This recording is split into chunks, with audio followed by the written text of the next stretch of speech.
జై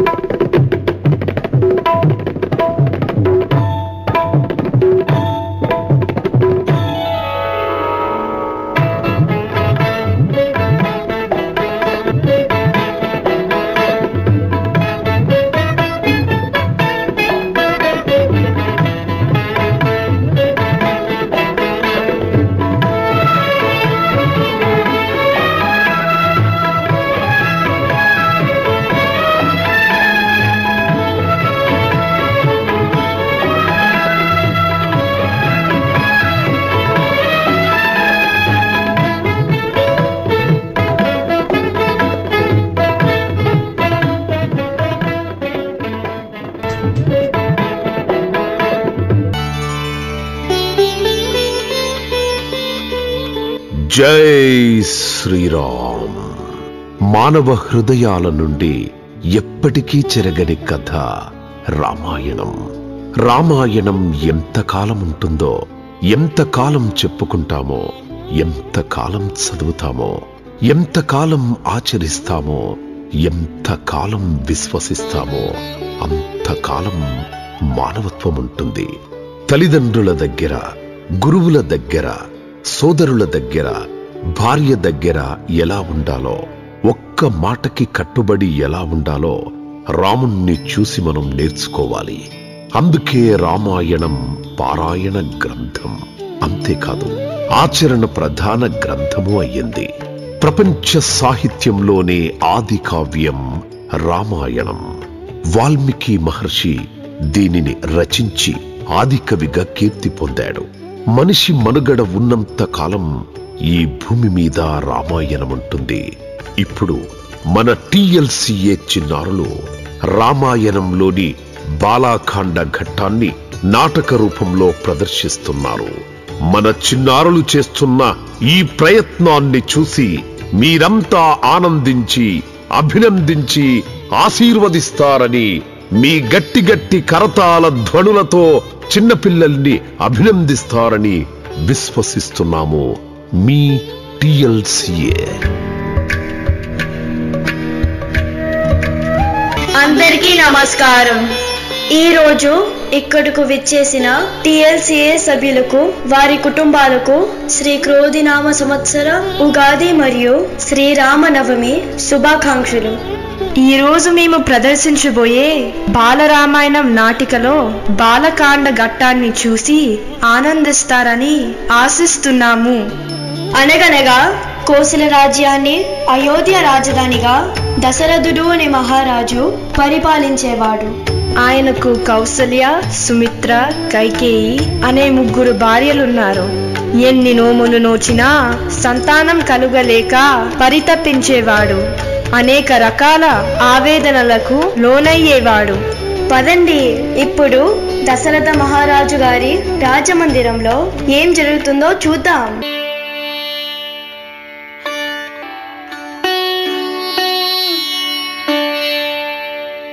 దశరథ మహారాజు ఏదో ఆవేదనలో ఉన్నట్టున్నారు.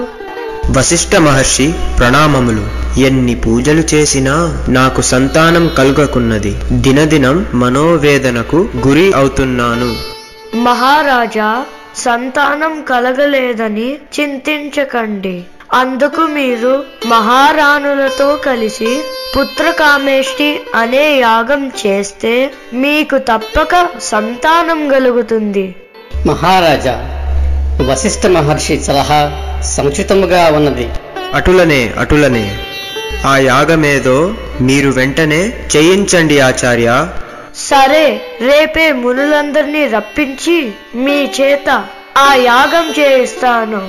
మహామంత్రి, మీరు దగ్గరుండి వశిష్ఠ మహర్షికి అన్ని సదుపాయములు కల్పించండి.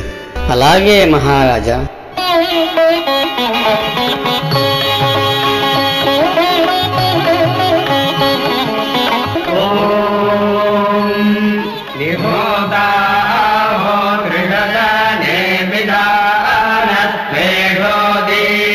ఆ విధంగా దశరథ మహారాజు తన 3 రాణులతో కలిసి విజయవంతంగా పుత్రకామేష్టి యాగం జరుపుకుంటాడు.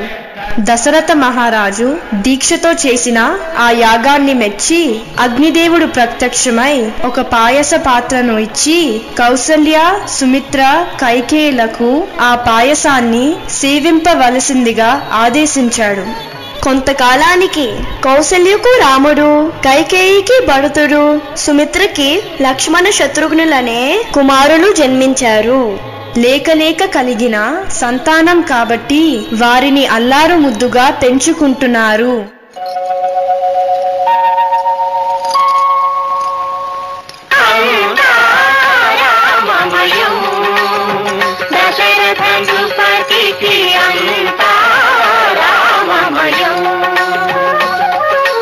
రాముని తోటిది లోకము, రాముని పైనే ప్రాణం, రాముని వేరే వేదం, రూపే మోదం, పలుకులే మోహనగానం.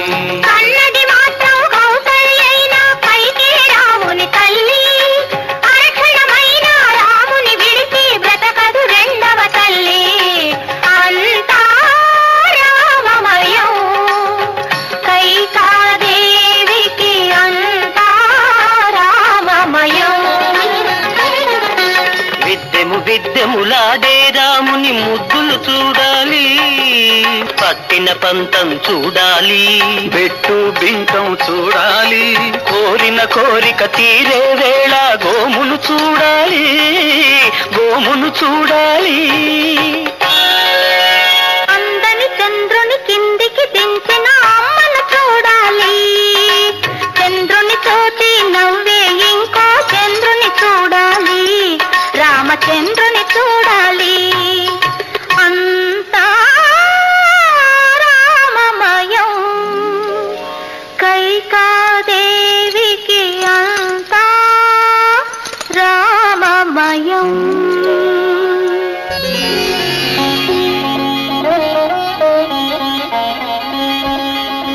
మన కుమారులను ఎన్నిసార్లు చూసినా తనివి తీరడం లేవు కదా కైకేయి? అవునక్క, మరి నాకేమో రాముడంటే మరీ ఇష్టం. అంతేకాదక్క, నా కుమారుడు అయిన లక్ష్మణుడికి రాముడు అంటే మరియు శత్రుఘ్నునికి భరతుడంటే మరీ ఇష్టం. రాణులారా, మన కుమారులు విద్యాబుద్ధులు నేర్చుకునే సమయం వచ్చింది. అవును మహారాజా. మహామంత్రి, కుమారులను వశిష్ఠ మహర్షి గురుకులానికి పంపించే ఏర్పాట్లు చేయండి. మంచి ఆలోచన మహారాజా, మీ ఆదేశాన్ని వెంటనే అమలు చేస్తాను.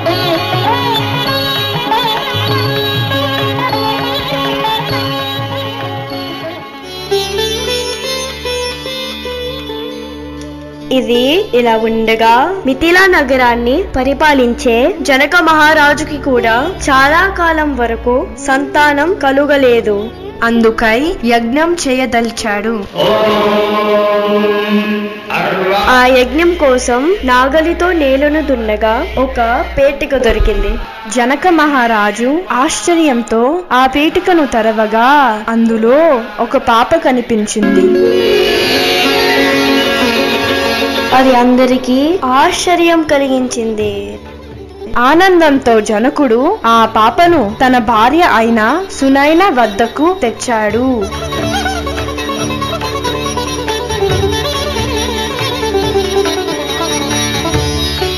మహారాజా, ఈ మొహములో ఏమిటి ఈ ఆనందం? మీ చేతిలో ఏముంది? ఇదిగో నీవే చూడు. హా, ఎవరు ఈ పాప? మన పాపనే. నాగేటి చాలులోని ఒక పేటికలో ఈ పాప దొరికింది. ఎంత చిత్రంగా ఉంది. పాప ఎంత ముద్దొస్తుందో. మరి ఈ పాపకు ఏమి పేరు పెడదాం? సీరము అనే నాగలికి దొరికినందున సీత అనే పేరు పెడదాము. అయో నిజగా పుట్టిన ఈ పాపను అల్లారు ముద్దుగా పెంచుకుందాము. మహారాజా, మీకు అనగా జనకుని కూతురు అయినందున ఈ పాప జానకిగా కూడా పిలువబడుతుంది. మీ వంశానికి మంచి పేరు తెస్తుంది. చాలా సంతోషంగా ఉంది.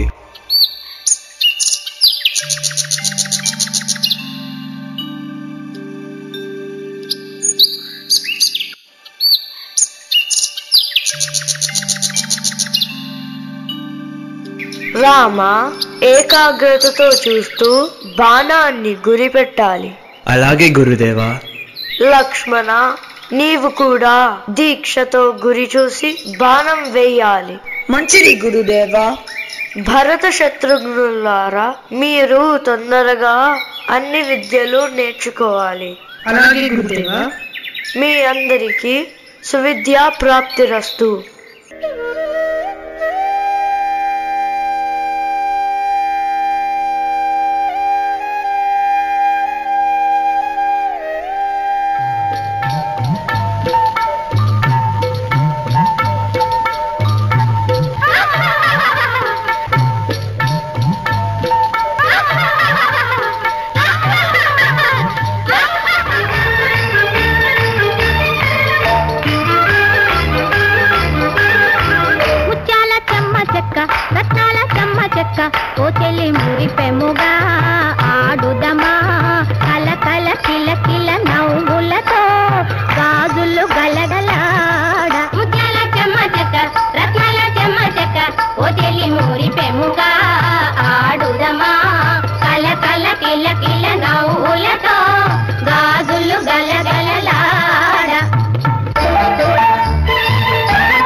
చాలేవే ఈ కోలాటాలు. ఇప్పుడు మనం ఈ బంతితో ఆడుకుందాం రండి. సరేనమ్మా సీత. బంతి అటువైపు కాదు, ఇటువైపు వేయమ్మా సీత.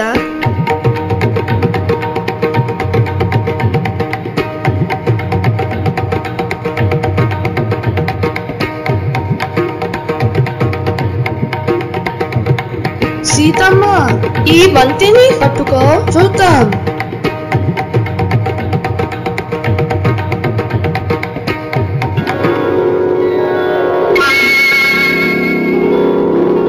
అమ్మో, ఈ బండి జరపలేకున్నాము.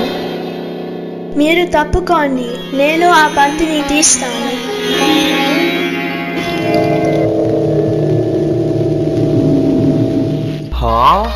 ఏమిటి ఈ విచిత్రం? సీత, ఈ శివధనుసు ఉన్న బండిని అంత సులువుగా ఎలా జరపగలిగావు? ఆటలోనే అలా జరిపాను తండ్రి. అయితే ఆ శివధనుసును ఎత్తి ఎక్కు పెట్టగలవాడే నీకు వరుడుగా రావాలి. మహామంత్రి, మీరు వెంటనే సీతా స్వయంవర ప్రకటన చేయించండి. చిత్తం మహారాజా.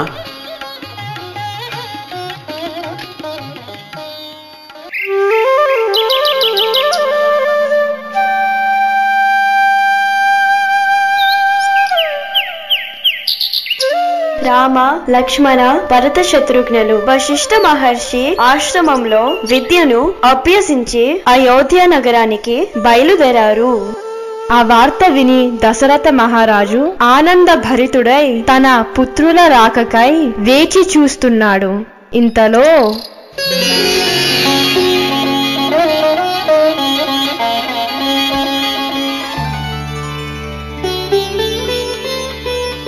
రాజర్షి విశ్వామిత్రుల వారికి నా వినయాంజలి. దీర్ఘాయురస్తు. రాజర్షి, మీ రాకకు కారణమేమిటి? నేనొక యాగం చేయదలిచాను, కానీ దానిని రాక్షసులు అడ్డు తగులుతూ భగ్నం చేస్తున్నారు. అయితే నేను నా చతురంగ బలాలతో వచ్చి మీ యాగానికి కాపుగా నిలుస్తాను. దానికి మీరు అక్కర్లేదు. మాట తప్పనంటే మరో సహాయం అడుగుతాను, సరేనా? ఎంత మాట? మీరు అడగడము నేను కాదనుటయా? అయితే విను. నా యాగాన్ని రక్షించడానికి రామచంద్రుడు ఒక్కడే చాలు. అతన్ని నా వెంట పంపించు. నా ప్రాణ సమానుడైన బాలరాముని ఆ రాక్షసుల వద్దకు ఎలా పంపించమంటారు? పవిత్రమైన సూర్యవంశంలో జన్మించి మాట తప్పుతావా? మన్నించండి మహర్షి, నా ఉద్దేశ్యం అది కాదు. ఏదైనా అది మాట తప్పడమే అవుతుంది దశరథ. హతవిధి.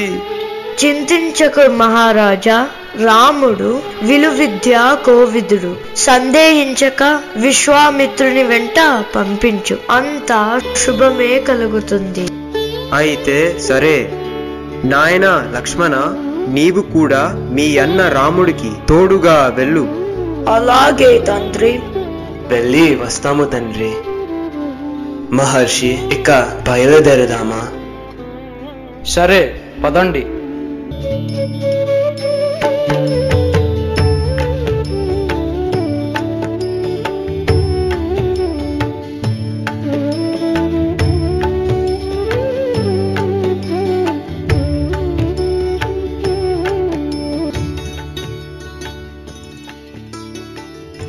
ఆ విధంగా రామ లక్ష్మణులు తండ్రి మాట ప్రకారం విశ్వామిత్ర మహర్షి వెంట వెళ్లారు.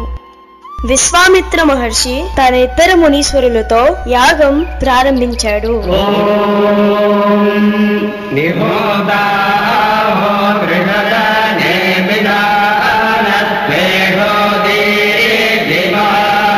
ఇంతలో భయానకమైన రాక్షసులు మునుల యాగశాలకు వచ్చి భగ్నం చేయడం ప్రారంభించారు. ఆ తర్వాత ఏమి జరుగుతుందో మీరే చూడండి. కౌసల్యా సుప్రజా రామా పూర్వా సంధ్యా ప్రవర్తతే ఉత్తిష్ట నరశార్దూల కర్తవ్యం దైవమాన్నికం.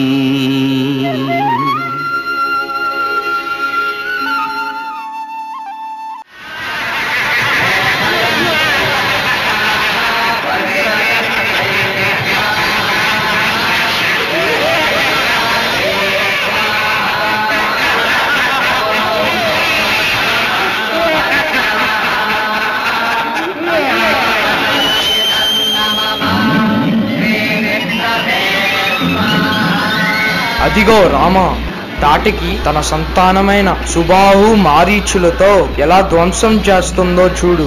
వెంటనే విల్లు ఎక్కిపెట్టి బాణంతో ఆ తాటికిని వెంటనే నిలువరించు. లక్ష్మణ, నీవేమో ఆ కుర్ర రాక్షసులైన సుబాహు మారీచులను హతమార్చు. మహర్షి, తాటికి ఎంతటి రాక్షసి అయినా స్త్రీయే కదా. శిశువుల మీద, స్త్రీల మీద అస్త్రం ప్రయోగించకూడదన్నది ధర్మబోధ కదా. బల అతిబల విద్యలతో పాటు ధర్మ అధర్మాలన్నీ బోధించాను కదా. సందేహించక అస్త్రం సంధించు, ఈ తాటికిని సంహరించు. చిత్తం గురుదేవా, మీ ఆజ్ఞ పాటిస్తాను. తాటికి కాచుకో, నా ఈ అస్త్రదాటికి నీవు చావక తప్పదు.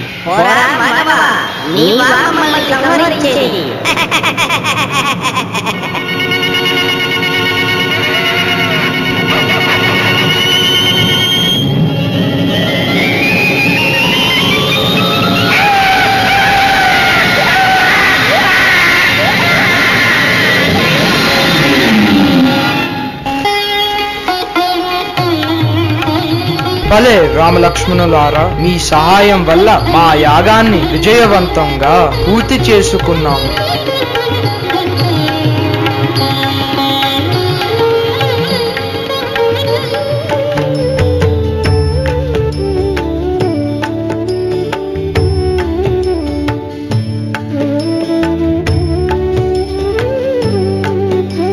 ఆ విధంగా తాటికి సుబాహు మారీచుల విధ్వంసం నుంచి మునీశ్వరుల యాగాన్ని కాపాడి మరిన్ని విద్యలు నేర్చుకోవడానికి రామలక్ష్మణులు విశ్వామిత్రుని ఆశ్రమంలో ఉంటారు.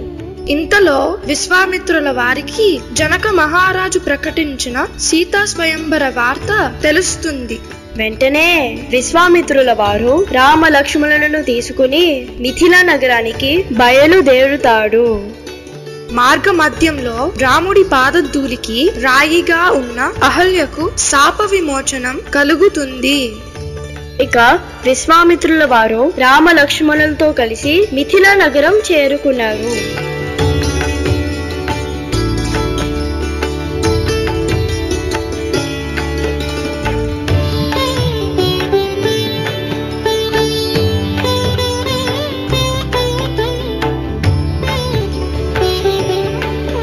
నా కుమార్తె సీత స్వయంవరానికి విచ్చేసిన రాజన్యులారా, మీకు ఇదే స్వాగతం. మీలో ఎవరైనా సరే ఈ భారీ శివధనుసును ఎత్తి ఎక్కువ పెట్టగలరో వారినే సీత వరిస్తుంది.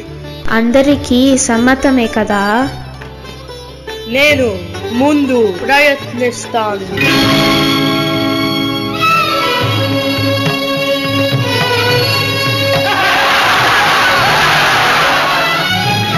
నేను చూడు ఈ వెల్లును చిటికెలో విరిచేస్తాను.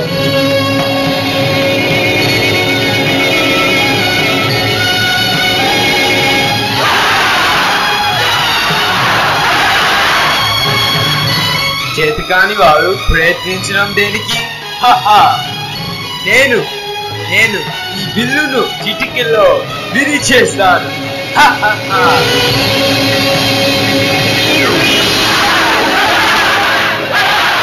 అయ్యో అబ్బా, నా చేతుల్ని ఈ పాడు విల్లు నలిపేస్తున్నది. ఎవరైనా వచ్చి ఈ విల్లును ఎత్తలేరా? రామా, నీవు వెళ్ళి ప్రయత్నించు.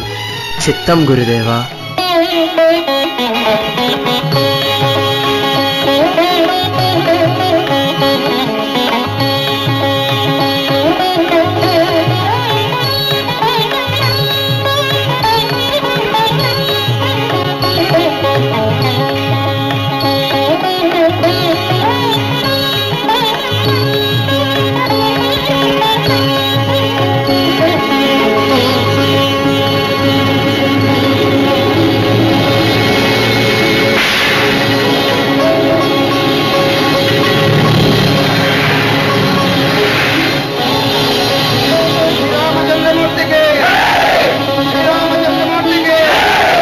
బలి రామచంద్ర, నీవే మా సీతకు తగిన వరుడివి. అమ్మ సీత, ఈ రాముడి మెడలో వరమాల వేయు తల్లి.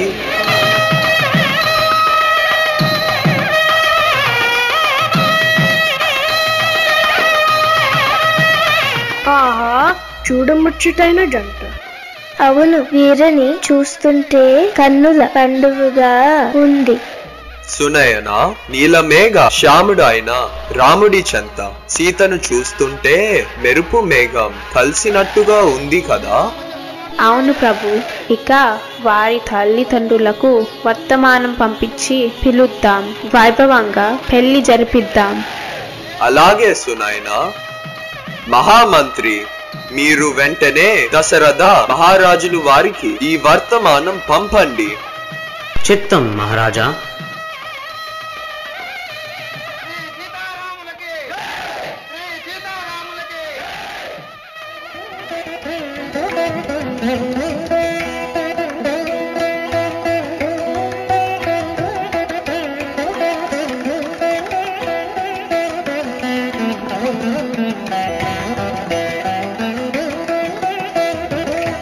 మిథిలా నగరంలో జరిగిన స్వయంవర వార్త తెలియగానే దశరథ మహారాజు, ఆయన ముగ్గురు రాణులు, మంత్రి సుమంతుడు, కులగురువులు, రాజ సామంతులు, ప్రజలు అందరూ ఎంతో సంతోషించారు.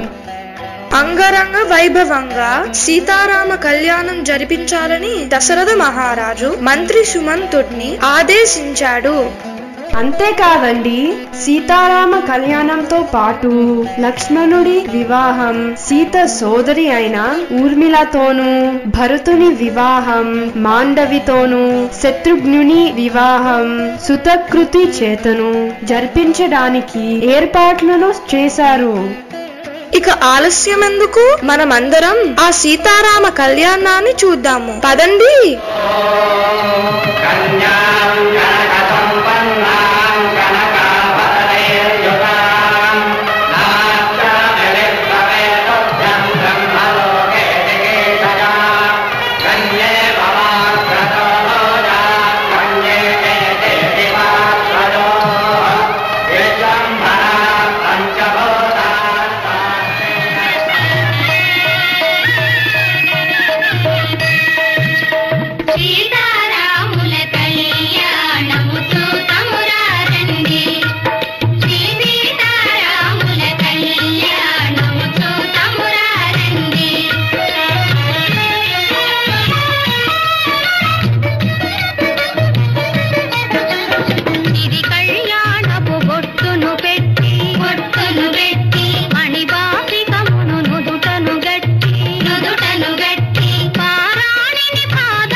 ఎవడురా నా ఆరాధ్య దైవమైన శివుని విల్లు వీడ్చింది?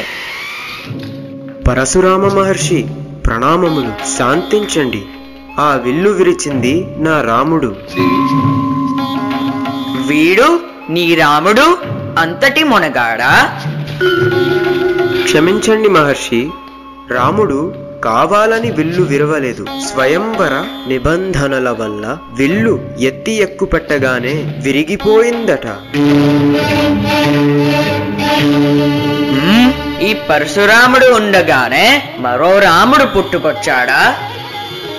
ఏరా అర్బక, ఆ శివధనుస్సును విరవగానే వీరుడు అనుకున్నావా? నీకు చేతనైతే ఆ శివధనుసుని మించిన ఈ విష్ణు విల్లును ఎక్కుపెట్టు చూద్దాం. చిత్తం గురుదేవా, మీరు కోరినట్లు అట్లే చేస్తాము. ఇవ్వండి.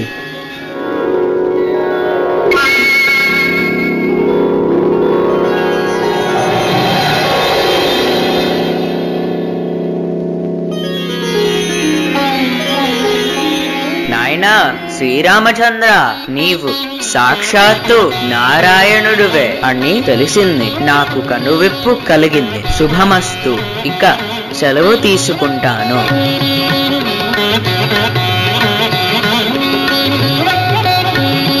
దశరథ మహారాజా, ఇక ఈ వివాహ వేడుకలను కొనసాగిద్దాం రండి. మునీశ్వరులారా, వివాహ తంతుని కొనసాగించండి.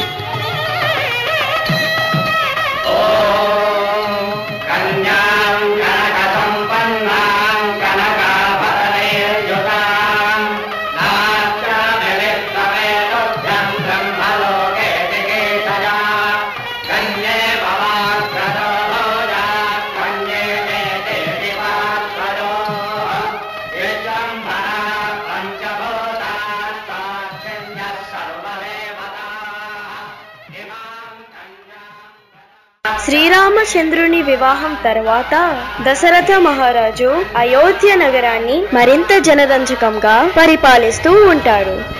కాలక్రమేణా ఆ మహారాజు ముసలివాడు అవుతాడు. తన శరీర శక్తి నశించిపోతూ ఉంటుంది. రాజ్య పరిపాలన చేయలేకపోతుంటాడు. దీనిని గమనించిన దశరథుడు శ్రీరామచంద్రుని పట్టాభిషేకం చేయతలిచాడు. తరువాత సన్నివేశాన్ని చూడండి.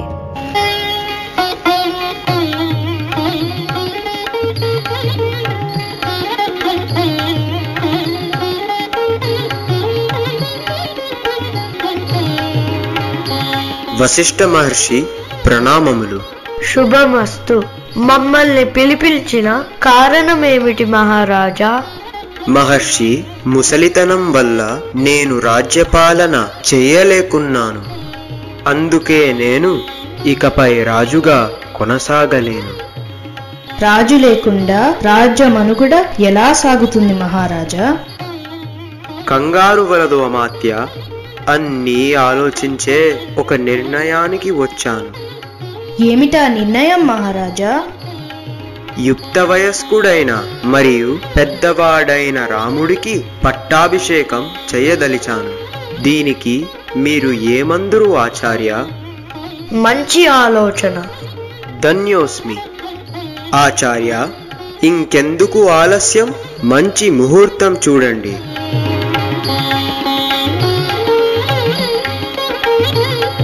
మహారాజా, ఎల్లుండి చాలా బాగుంది. మంచిది ఆచార్య.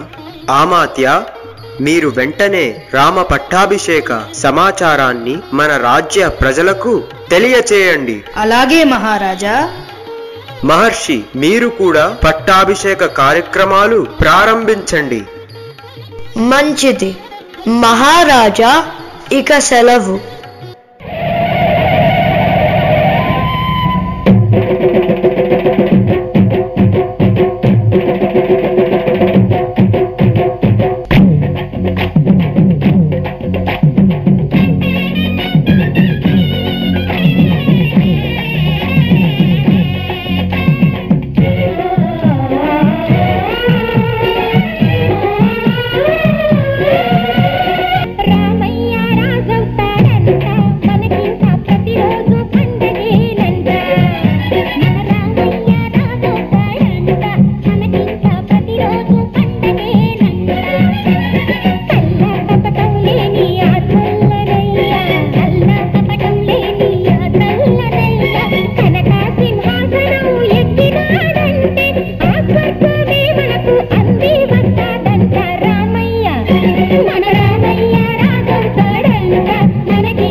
ఏమిట్రా?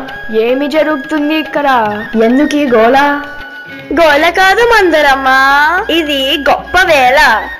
ఏమిటా గొప్ప?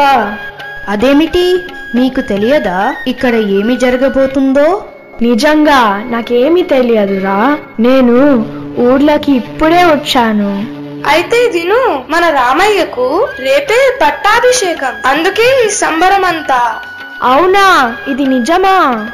అవునమ్మా, అందుకే ఈ మాలలు కడుతున్నాం. రాముడికి పట్టాభిషేకమా? నేను కూడా దండమేయాలా? ఛీ! ఇది ఎలా జరుగుతుందో నేను చూస్తాను.